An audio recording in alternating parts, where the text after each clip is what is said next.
और अब आपको एक राजा की कहानी सुनाते हैं। उसने अपने बंगले में 45 करोड़ रुपए लगा दिए। राजा सबसे बड़ी कोठी में रह रहा है, उसके वजीर सबसे बड़ी जेल में रह रहे हैं। इस बात से पार्टी में तूफान है, राजा परेशान है और यह बात अब आम है। आप समझ गए होंगे कि राजा की कहानी सुनाने के शौकीन दिल्ली के राजा केजरीवाल की बात यहां हो रही है। केजरीवाल के करोड़ों के महल के मुद्दे पर खामोश बैठी आम आदमी पार्टी अब अचानक एग्रेसिव नजर आ रही है। आम आदमी पार्टी के नेता अब केजरीवाल के बंगले के इश्यू को डाइवर्ट करने की कोशिश कर रहे हैं। मनी लॉन्ड्रिंग के केस में जैसे ही कोर्ट ने 2 आरोपियों को जमानत दी, केजरीवाल के सिपहसालार विक्ट्री साइन दिखाने लगे। उनके विरोधी पूछ रहे हैं, जो सबूत प्रेस कॉन्फ्रेंस में दिखाए जा रहे हैं वो अदालत में जज साहब को दिखाकर सबको बाहर क्यों नहीं निकाल लाते। यह रिपोर्ट देखिए और शराब घोटाले की सियासत को बारीकी से समझिए। वाकई दिल्ली के राजा के बंगले पर पूरे देश की नजर लगी हुई है। और आखिर इस बंगले पर देश की नजर लगे भी क्यों ना।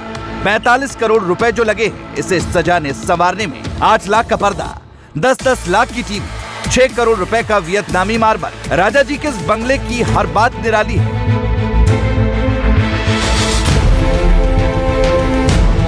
लेकिन ना तो दिल्ली के राजा ना ही उनके सेनापति बंगले के बारे में कुछ बोल रहे हैं। राजा के बंगले से ध्यान हटाने के लिए अब राजा के मंत्री शराब घोटाले को एक नया ट्विस्ट दे रहे हैं और इस काम में उनकी मददगार बनी है शराब घोटाले के 2 आरोपियों को मिली जमानत।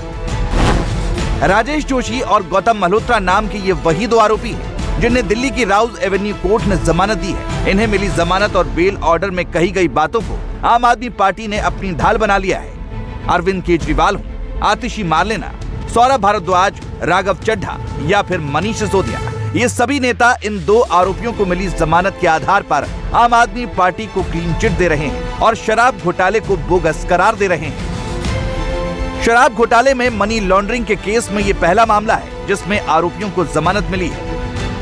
अब सवाल ये है कि आखिर कोर्ट ने राजेश जोशी और गौतम मल्होत्रा को दी गई जमानत के बेल ऑर्डर में क्या कहा है, जिसके आधार पर आम आदमी पार्टी इतनी हमलावर हो गई है। दिल्ली में सीएम आवास पर हुए विवाद के बाद ना तो केजरीवाल सामने आ रहे थे, ना ही उनकी पार्टी के नेता।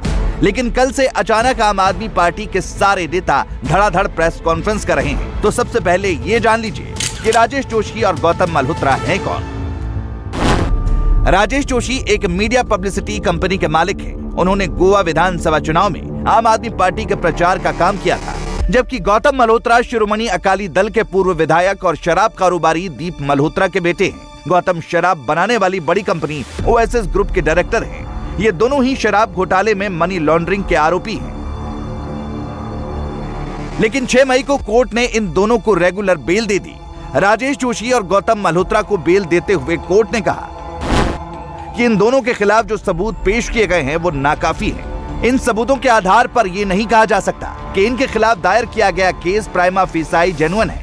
हालांकि इसके साथ ही बेल ऑर्डर में यह भी कहा गया कि फैसले में जो भी टिप्पणियां की गई उनका मकसद सिर्फ आरोपियों को जमानत देने भर से है। शराब घोटाले के केस से इस ऑब्जर्वेशन का कोई लेना देना नहीं है। लेकिन आम आदमी पार्टी के नेता यही खेल कर गए। उन्होंने बेल ऑर्डर से अपनी मतलब की चीज उठा ली और फैसले के दूसरे पार्ट का जिक्र नहीं किया। राजेश जोशी और गौतम मल्होत्रा को मिली जमानत के आधार पर आम आदमी पार्टी ने कहना शुरू कर दिया कि शराब घोटाला फर्जी है। बहुत स्पष्ट तौर से पैरा 74 में अपने ऑर्डर में कहा है, there is no specific evidence showing any such cash payment towards payment of bribe or repayment of kickbacks. So court ये स्पष्ट तौर से कहता है कि रिश्वत देने का, एक नए पैसे की भी रिश्वत देने का कोई भी सबूत कोर्ट के सामने नहीं रखा गया है। ईडी के पास कोई भी सबूत नहीं। आतिशी यही नहीं रुकी, उन्होंने कह दिया कि कोर्ट में 100 करोड़ की रिश्वत की बात भी गलत साबित हो चुकी है। दरअसल ईडी ने अपनी चार्जशीट में कहा था कि आम आदमी पार्टी को शराब घोटाले में साउथ ग्रुप से 100 करोड़ रुपए की रिश्वत मिली है। इस रिश्वत का एक हिस्सा यानी 30 करोड़ रुपए हवाला और दूसरे माध्यमों के जरिए गोवा के चुनाव में इस्तेमाल हुआ। ईडी के मुताबिक ये पैसा राजेश जोशी के जरिए ही साउथ ग्रुप से दिल्ली में आम आदमी पार्टी के नेताओं के पास आया और फिर गोवा भेजा गया। लेकिन अब आम आदमी पार्टी दावा कर रही है कि ईडी ने गोवा चुनाव में जो 30 करोड़ रुपए खर्च किए जाने की बात कही थी वो भी कोर्ट में गलत साबित हो गई है। आतिशी मारलेना के मुताबिक एक पैसे का भी भ्रष्टाचार नहीं हुआ है कि एक शख्स जिनका नाम है राजेश जोशी, जो बेचारे एक छोटे से वेंडर हैं, पोस्टर लगाते हैं, आउटडोर की होर्डिंग लगाते हैं, एसएमएस भेजते हैं, आईवीआर कॉल भेजने वाले एक छोटे से वेंडर हैं, उन पर यह आरोप लगा कि 30 करोड़ रुपए इस रिश्वत से, इस किकबैक से राजेश जोशी जी के माध्यम से दिल्ली आया और फिर राजेश जोशी जी ने ये 30 करोड़ रुपए दिल्ली से गोवा पहुंचाया। कि 30 करोड़ के लेन देन का कोई भी सबूत नहीं है। और कोर्ट ने उसके बाद बोला है कि आपके पास जो सबूत है हम उसे सबूत नहीं मान सकते हैं कि राजेश जोशी का नंबर किसी के फोन में सेव था, कि राजेश जोशी ने किसी को कॉल किया। उन्होंने कहा नंबर सेव होना, किसी एक व्यक्ति का दूसरे व्यक्ति को कॉल करना कोई भी सबूत नहीं माना जा सकता।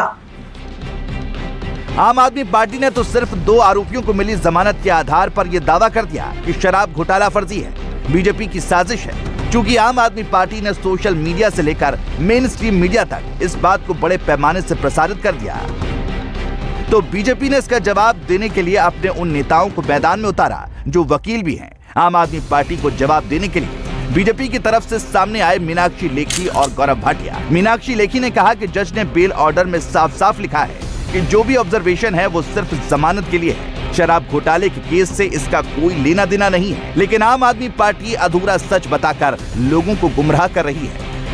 जमानत के ऑर्डर को ये लोग प्रस्तुत कर रहे हैं डिस्चार्ज या एक्विटल के ऑर्डर की तरीके से। उसके 2 पैराग्राफ्स जो है वो मिसिंग है। खुद जज अपने मुंह से जमानत देते हुए कह रहे हैं कि ये ऑर्डर केवल और केवल बेल के लिए है, इसे किसी भी अन्य विषय के ऊपर आप रिलाय भी नहीं कर सकते। ये कोर्ट का ऑर्डर कह रहा है और इस ऑर्डर के चलते इन्होंने इस प्रकार की प्रेस कॉन्फ्रेंस की जिसमें ये कहा कि पूरा केस झूठा है, कोई घपला घोटाला हुआ ही नहीं और केवल मात्र जमानत 2 लोगों को मिल गई, जो कि उनका वकील कोर्ट में खड़े होकर आर्ग्यू कर रहा है कि मान भी लिया जाए कि 6% अगर हमने किकबैक दिया तो वो हमने किकबैक एक ऐसी अवस्था में दिया जहां पर हमारी बाजू मरोड़ के ये पैसे हमें धमकी देके वसूले गए थे। बीजेपी भले ही ये कहती रही कि आम आदमी पार्टी लोगों को कोर्ट का आधा अधूरा ऑर्डर बता रही है, लेकिन आम आदमी पार्टी इस मुद्दे पर पूरी तरह आक्रामक है। आज अरविंद केजरीवाल भी सामने आए। केजरीवाल ने भी राजेश जोशी और गौतम मल्होत्रा को मिली जमानत के आधार पर बीजेपी पर आरोपों की झड़ी लगा दी। केजरीवाल ने कहा कि शराब घोटाला पूरी तरह से फर्जी है। आम आदमी पार्टी को बदनाम करने के लिए बीजेपी ने शराब घोटाले का आरोप लगाया। कोर्ट से 2 आरोपियों को मिली जमानत से साबित हो गया कि शराब घोटाले में कोई दम नहीं है। मनीष सिसोदिया के खिलाफ लगाए गए सीबीआई और ईडी के सारे आरोप झूठे हैं। 14 फोन नष्ट करने को लेकर भी सीबीआई ने झूठ बोला।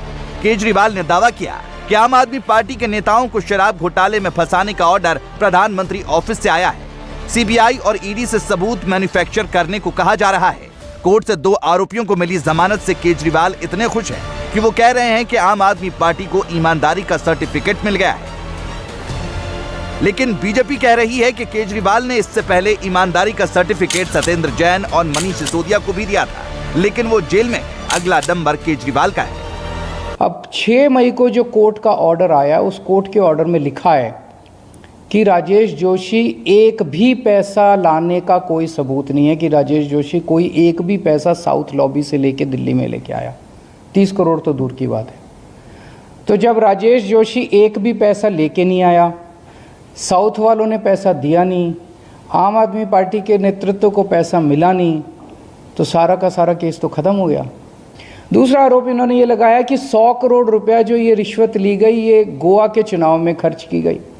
सारी जांच वांच गोवा के चुनाव के करने के बाद अब ईडी और ये इस नतीजे पे पहुंचे हैं कि कुछ 19-20 लाख रुपए आम आदमी पार्टी ने कैश में खर्च किए। ये तो बहुत बड़ा हमारे लिए ईमानदारी का सर्टिफिकेट है। तो ऐसी कौन सी पार्टी है इस देश के अंदर जो केवल 19 लाख रुपए एक स्टेट के चुनाव में कैश में खर्च करती है? Para 38 of this very order क्या कहता है? दम है अरविंद केजरीवाल में इसका उत्तर दे दें।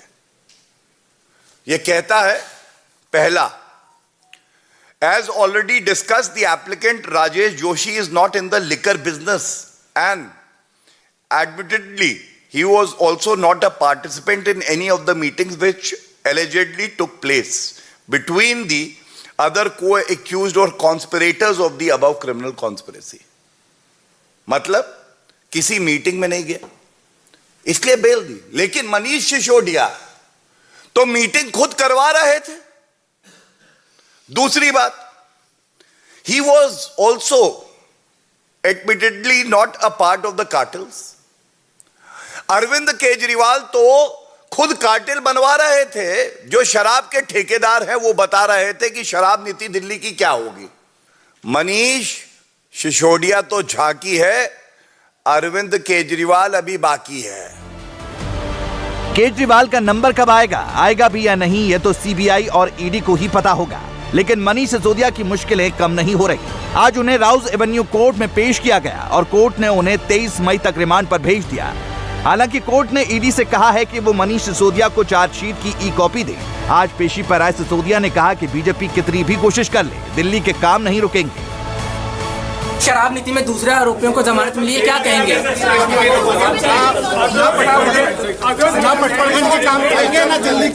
कितनी कोशिश कर दिल्ली में शराब घोटाले पर सियासत अभी खत्म भी नहीं हुई है कि छत्तीसगढ़ में भी एक शराब घोटाला सामने आ गया है। इस घोटाले में मुख्यमंत्री भूपेश बघेल के एक करीबी कांग्रेस नेता के भाई की गिरफ्तारी भी हो गई।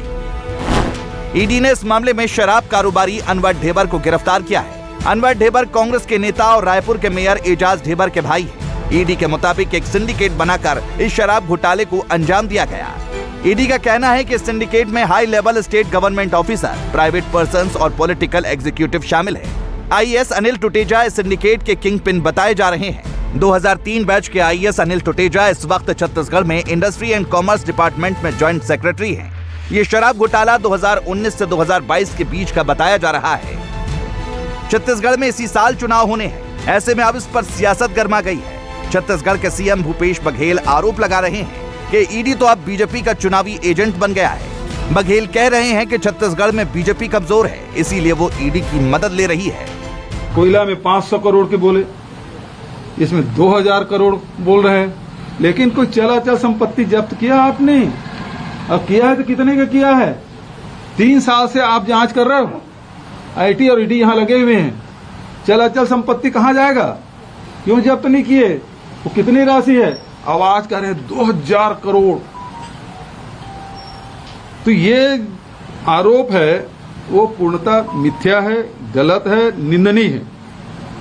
भाजपा के राजनीतिक एजेंट के रूप में ये सेंट्रल एजेंसियां काम कर रही हैं और ईडी का एकमात्र काम है भारतीय जनता पार्टी के चुनाव में फायदा दिलाना। क्योंकि भारतीय जनता पार्टी आप सब जानते हैं कि छत्तीसगढ़ में बेहद कमजोर है, उसके पास कोई मुद्दा नहीं है और ईडी के अधिकारी आपस में बात भी करते हैं कि हमारे भरोसे भारतीय जनता पार्टी चुनाव लड़ना चाहती है। मैं पहले भी बोल चुका हूं और ये बात साबित हो रही है कि आनन फानन में 2000 करोड़ का उन्होंने आरोप लगा दिया।